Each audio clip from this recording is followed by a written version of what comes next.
The coalition government says it would be the greenest government ever, and today it announced a scheme to create 1,000 apprenticeships installing home insulation.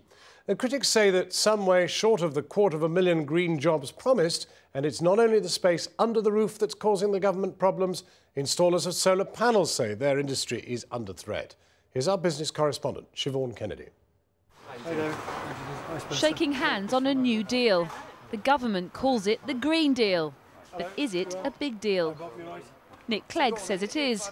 Today he announced 1,000 new green apprentices to help companies like B&Q make our homes more energy efficient.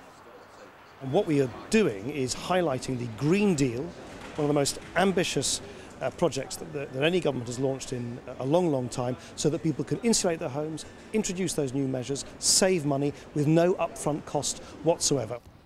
Big talk from the government, and it all sounds very green. But here in Oxfordshire, one local green community group says the government is actually holding them back. The group installed more than 500 solar panels on this school, but it says other projects like this one have had to be put on hold.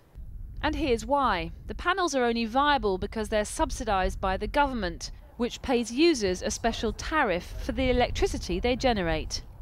At this school, for example, the panels produce £6,000 worth of electricity a year. Yet the company that installed the panels receives £28,000 of tariffs and subsidies from the government.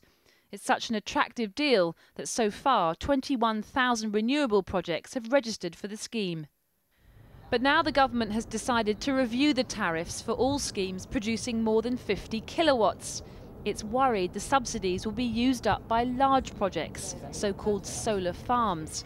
But green community groups say schools, hospitals and social housing projects will get caught too.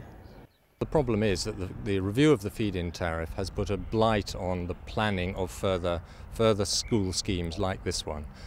We've got a school ready and willing, the other side of Oxford, to have a scheme about the same size as this, but we can't go ahead at that scale. We've got to reduce it dramatically. We've got half the size of it because of this feed-in tariff review, and we're really feeling very disappointed and actually a bit disgusted about it.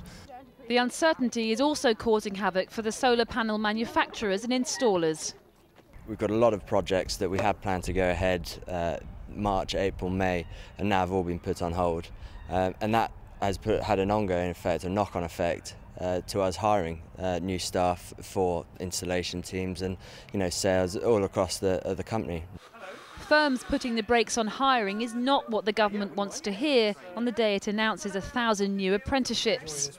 And it makes the leap to their goal of 250,000 new green jobs seem a long way off.